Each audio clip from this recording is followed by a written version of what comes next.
जय हिंद दोस्तों, मैं सुमित शर्मा आपका स्वागत करता हूं मेरे YouTube चैनल में। और जैसा कि मैंने आप लोगों से वादा किया था कि नेक्स्ट वीडियो में आपको मैं रजिस्टर्स के सीरीज़ और पैरेलल ऑर्डर के कॉम्बिनेशन पे चर्चा ज़रूर करूंगा आपसे। आप लोगों को प्रीवियस जो वीडियोस हैं उसके लिंक्स डिस्क्रिप्शन में मिल जाएंगे। एंड हम लोग प्रीवियसली करंट के बारे में, वोल्टेज के बारे में और रेजिस्टेंस, एंड चौथा वीडियो हमारा जो था वो हमारा था रजिस्टिविटी के बारे में। कुल मिला के हम लोगों ने I, V, capital R and rho resistivity के बारे में बात कर ली है। आज का जो हमारा चर्चा का विषय है, जो हमें बात करनी है, इसी चैप्टर के अंदर इन जो रेजिस्टेंस के बारे में अपन बात कर चुके हैं, जिसके लिए अपन ने ओम्स लॉ पढ़ा था, इसी के सीरीज और पैरेलल ऑर्डर के बारे में। तो बिना किसी देरी के स्टार्ट करते हैं। अगर आपको ये वीडियो पसंद आए तो लाइक, शेयर और सब्सक्राइब जरूर करिएगा। तो मैं आप सभी से कहना चाहता हूँ कि काफ़ी सारे बच्चों के दिमाग में क्वेश्चन है कि सर सीरीज ऑर्डर क्या होता है, पैरेलल ऑर्डर क्यों होता है, ये क्यों होते हैं। देखो बेटा, हर चीज़ के एक पॉसिबिलिटीज़ होती है, अरेंजमेंट का तरीका होता है। तो उसी तरह से हम रेजिस्टेंस को भी सीरीज और पैरेलल में अरेंज कर सकते हैं। अगर मैं आपको एक एग्जांपल दूं, जैसे आप लोगों ने स्कूल के अंदर एक गेम खेला होगा जिसको हम तो जंजीर कहते थे, बट नहीं, बट आप लोग क्या बोलते थे। तो उसमें क्या था कि अपन जब किसी पर्सन को आउट करते थे तो अपन हाथ पकड़ के साथ में सारे मिलके भागते थे। तो आपने अपना हाथ ज्वाइन कर रखा है इस तरह से। तो इस तरह के अरेंजमेंट को, मतलब आपका जो राइट हैंड है वो किसी और के लेफ्ट हैंड से और आपका लेफ्ट हैंड किसी और के राइट हैंड से कॉम्बिनेशन में रहता है। इस तरह के कॉम्बिनेशन को हम कहते हैं सीरीज ऑर्डर। अगर मैं बात करूं पैरेलल ऑर्डर की, तो आप देख लीजिए कि आप इस तरीके से खड़े हैं और आपका एक साथी जो आपके जस्ट आगे खड़ा है। अब मैं यहाँ पर बनाना तो पॉसिबल नहीं है, कुछ ट्राई करते हैं इस तरीके से।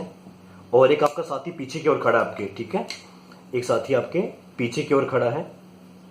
तो आप लोगों के जो म्यूचुअल हैंड्स हैं वो एक दूसरे से कनेक्टेड हैं, ठीक है।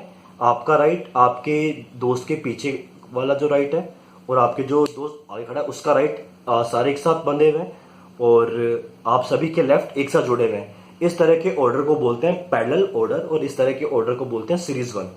तो एक बेसिक्स है, मैंने आपको ये जो डायग्राम बना के दिखा रखा है ये सीरीज और पैरेलल को रिप्रेजेंट कर रहा है। आप तो बस इसको जितना सिंप्लीफाई कर करो, ज़्यादा इसको कॉम्प्लेक्स करने की रिक्वायरमेंट होती नहीं है, फिर भी अपन लोग कर देते हैं। इसमें एक चीज़ देखिए आप लोग कि सीरीज और पैरेलल की बात करता हूँ, 3 रेजिस्टेंस लिए हुए हैं मैंने। आपको बेसिकली डिफरेंस समझाता हूँ। ये portion positive charge, negative, negative का पॉजिटिव से, पॉजिटिव का नेगेटिव से, इस तरह से अपने एक सर्किट डायग्राम डिजाइन कर रखा है। वोल्ट मीटर हमेशा लगता है किसमें, आप लोग देख लीजिए पैरेलल ऑर्डर के अंदर। आपका मीटर हमेशा लगता है सीरीज के अंदर, मीटर सीरीज में ही पड़ा हुआ है। 3 रेजिस्टेंस है, ये सीरीज में है, ये पैरेलल के अंदर है। तो आपको तो बस इतनी सी बात दिमाग में रखनी है कि किसी भी सीरीज ऑर्डर के सर्किट के अंदर हमेशा जो करंट है वो सेम रहने वाला है। आई जाएगा तो यहाँ से आई, यहाँ से भी आई और यहाँ से भी आई गुजरेगा, बट वोल्टेज का डिवीजन हो जाता है, ठीक है। वोल्टेज डिवाइड जरूर होगी। ये जो टोटल वोल्टेज थी ये यहाँ पर कुछ, यहाँ पर कुछ, यहाँ पर कुछ, यहाँ पर इजीली डिवाइड हो जाएगी। अगर बात करता हूँ पैरेलल में, तो वोल्टेज जो है इस सर्किट में सेम रहने वाली है, चाहे आप R1 पे देख लीजिए, चाहे R2 पे, चाहे R3 पे, बट डिवीजन क्या होगा, करंट का। तो इसी के थ्रू अपन क्या करते हैं, सिंपल सी बात है बेटा, ओम्स का लॉ जो पढ़ा था, ओम्स का लॉ कहता है V equal to I into R. अपन को ये फॉर्मूला पता है, अपन लगा सकते हैं। इस V, ये V क्या है, आपका सीरीज का ऑर्डर का है, तो अपन VS लिख देते हैं नाम इसको। तो V ऑफ सीरीज जो है, क्या लिख सकता हूं इसको मैं, I क्या है, कॉमन सर्किट का I of series into R। आ गई बात समझ में आपको। फिर आगे चलिए बात करते हैं V1 की। इस जगह V1 है, यहाँ पे भी अपन ये फॉर्मूला लगा सकते हैं I इंटू आर।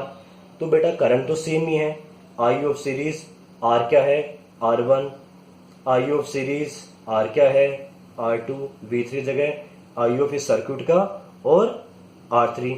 अभी IS अगर यहाँ से आप कॉमन ले लोगे, अगर सारे कॉमन ले लोगे तो यहाँ से ये IS हट जाएगा इजीली, ठीक है, और आप इजीली कट कर सकते हो। तो R ऑफ सीरीज क्या आ गया बेटा, R1 plus R2 plus R3। Same चीज आप यहां कर सकते हो। V equal to I R होता है, तो आई की वैल्यू क्या हो जाएगी बेटा, वी अपॉन आर, ये तो पता ही है आपको। तो इस आई की जगह कॉमन ले सकते हो वी, ये वाला कैपिटल वी है, upon R of parallel is equal to, मैंने आपसे पहले कहा था वी सेम रहने वाला है, तो V equal to R one upon V equal to R two plus V upon R three.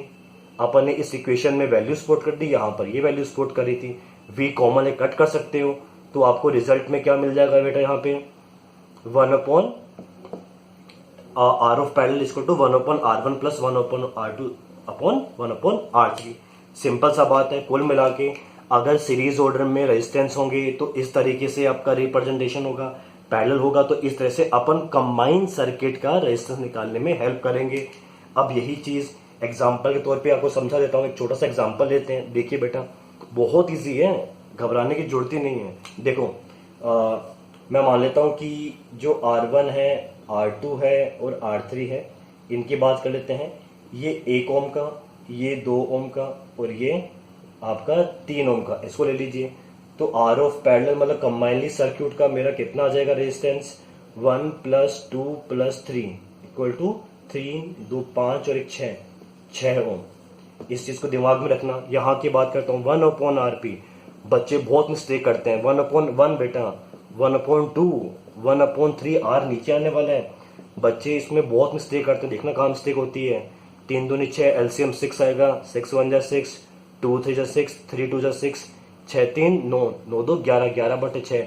अब बेटा ये 1 अपॉन R की वैल्यू है 11/6, रिवर्स करना पड़ेगा, क्रॉस मल्टीप्लाई करना पड़ेगा। तो आर ऑफ पैरेलल की वैल्यू बेटा देखो कितनी आएगी, 6 वहां पर जाएगा, 6 अपॉन 11। तो ये चीज आपको दिमाग में रखनी है। तो यहां से एक बात समझ में आई आपको, 0.5 ओम के आसपास आंसर आया। तो एक चीज आप देखिए, सीरीज ऑर्डर के अंदर रेजिस्टेंस आपको जो कंबाइन मिलेगा वो बढ़ा हुआ मिलेगा, और पैरेलल ऑर्डर के अंदर रेजिस्टेंस आपको कम हुआ मिलेगा। इसीलिए अपने घरों में जो अपन कनेक्शन करते हैं वो पैरेलल ऑर्डर के अंदर होता है, सीरीज के अंदर नहीं होता है। तो आज के बाद ये बात को दिमाग में अच्छे से डाल लीजिए कि अपने जो घर है, अपने घरों के अंदर जो कनेक्शन होता है वो पैरेलल होता है, यहाँ पर नहीं। और जो सस्ती मार्केट में चाइनीज लाइट आती थी, बॉयकॉट चाइना भारत, ठीक है, जो चाइनीज लाइट थी बेटा, उनका जो कनेक्शन आता था पहले के टाइम पे वो सीरीज में होती थी। एक बल्ब के फ्यूज होने पे सर्किट हट जाता था और आपकी लाइट की जो लड़ी थी वो जलती नहीं थी। बट पैरेलल में ऐसा नहीं है, बाई चांस अगर यहाँ की लाइट खराब हो गई तो करंट तो बहेगा इनमें से। इसीलिए यहाँ पर ये टेंशन नहीं, घर में एक बल्ब किसी एक अप्लायंसेस के खराब होने से करंट नहीं रुकता है, बट सीरीज के अंदर ये करंट रुक जाता है। तो आपको ये बेसिक से नॉलेज पता होनी चाहिए कि सर कैसे कैसे कॉम्बिनेशन होते हैं, कैसे इनके आउटपुट आते हैं, किस तरह से अरेंजमेंट किया जाता है और हमको क्या बेनिफिट मिलता है इन चीज का। ये बेसिक सी टर्मिनोलॉजी थी आपके पैरेलल और सीरीज के बारे में। इसके अलावा फिर भी अगर आपको कोई डाउट है तो मुझे जरूर बताइए, और क्वेश्चन तो उस पर करते रहिए। बट मैं सभी बच्चों से कहूंगा सावधान रहें पैरेलल को अटेम्प्ट करते वक्त, क्योंकि आप लोग यहाँ पर मिस्टेक करते हो।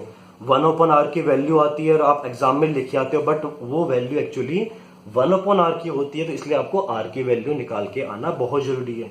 अब कुछ बच्चों ने मुझसे क्वेश्चन किए थे मेरी लास्ट वीडियोस को कि सर ये रेजिस्टेंस है क्या बेटा, रेजिस्टेंस क्या होता है बेटा, हिंड्रेंस कह दो, बाधा कह दो, कि सर्किट में जो चीजें प्रोड्यूस करती है। अब घर में आपने पंखा लगा रखा है, कूलर है, एसी, बेटा सब हीट होते हैं। हीटेड क्यों होते हैं, क्योंकि करंट फ्लो होता है। करंट फ्लो तो मतलब हर एक डिवाइसेस का अपना अपना रेजिस्टेंस होता है, हर डिवाइस का अपना रेजिस्टेंस होता है।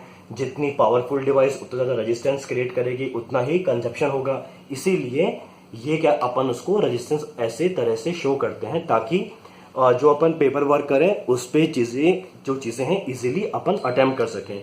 तो ये सीरीज और ये पैरेलल ऑर्डर जो कि आपकी बुक में दिया हुआ है, मैंने आपको समझा दिया है, कंफ्यूज होने की रिक्वायरमेंट नहीं है।